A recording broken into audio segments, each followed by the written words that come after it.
مشیر خاص، تمہاری نالائقی کے علاوہ آج اس دربار میں اور کوئی مسئلہ تو درپیش نہیں ہے؟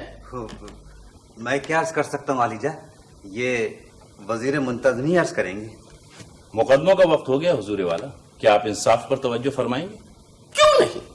انصاف ہوگا، ضرور ہوگا۔ ملزم کو حاضر کیا جائے۔ رحم کیجیے عالیجہ، رحم کیجیے، میرا باپ مر گیا۔ تو اس سے زیادہ رحم کیا ہوگا کہ تم ابھی تک زندہ ہو؟ کیا جرم کیا تھا اس نے کوتوالی شہر؟ عالیجہ، اس کا باپ شفاخانے میں داخل تھا، مر گیا، اور یہ شخص علاج کا معاوضہ ادا کیے بغیر اس کی لاش گھر لے جانا چاہتا ہے۔ حضور والا، شفا خانے کا معاوضہ اتنا زیادہ ہے کہ میں اپنے گھر بیچ کے بھی اسے پورا نہیں کر سکتا۔ یہ کیسے وزیر منتظم؟ کیا علاج کے اخراجات اتنے زیادہ ہیں؟ حضور والا، دواؤں کی قیمتیں بڑھتی جا رہی ہیں اور معیار گھٹتا جا رہا ہے، بیمار آخر کیا کریں، کہاں جائیں؟ شہنشاہ معظم، اس پر ایک شعر فی البدی موضوع ہو گیا ہے۔ عرض کرو۔ دواؤں کا رخ آسماں کی طرف، دواؤں کا رخ آسماں کی طرف، تو بیمار جائیں گے زیر زمین۔ خوب، بہت خوب۔ عالیجہ، یہ بیمار لوگ سرکاری شفاخانے سے دوا کیوں نہیں لیتے؟ بندہ پروت، سرکاری شفا خانے میں دوا ہو تو لیں بھی، ہزاروں غریب قطاروں میں کھڑے ہوتے ہیں اور ان کی باری نہیں آتی، اور باری آتی ہے تو مطلوبہ دوا نہیں ملتی، کہتے ہیں باہر سے خریدو۔ دوائیں کیوں نہیں ہوتی شفاخانے میں؟ اس لیے کہ وہ ملی بھگت سے بیچ دی جاتی ہیں حضور والا۔ جو عطار شفا خانوں کو دوائیں مہیا کرتے ہیں وہ واپس پھر ان کے پاس چلی جاتی ہیں۔ عالیجہ، بیماروں کی اسی پریشانی کے پیش نظر میں نے ملک میں نجی شفا خانے قائم کرائے۔ شاباش، خوب، بہت خوب۔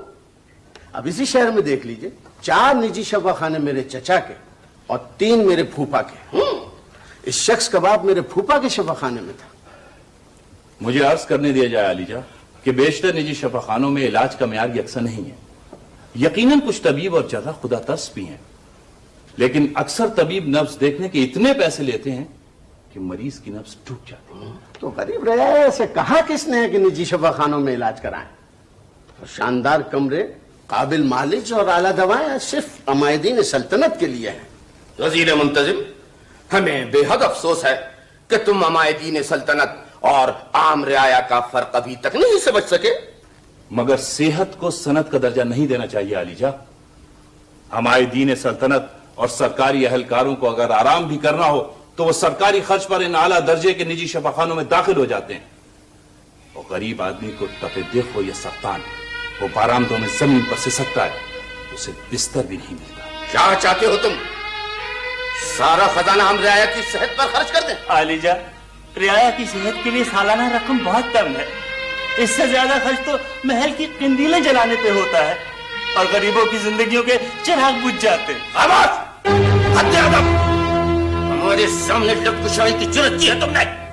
ہم حکم دیتے ہیں کہ اس شخص کے باپ کی لاش باغ کے سرکار ضبط کر لی جائے۔ رحم کیجیے، رحم کیجیے۔ عالیجہ، گھر والے تو لاش کی تدفین کا انتظار کر رہے ہیں۔ تدفین ہوگی، ضرور ہوگی۔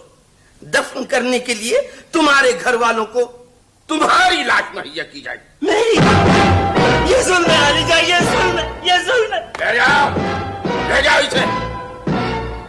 اب رعایا کو بھی یہ جرت ہو گئی ہے کہ ہمارے دین سلطنت پر اعتراض کریں۔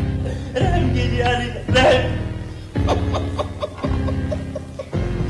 کیسی سرکوبی فرمائی ہم نے۔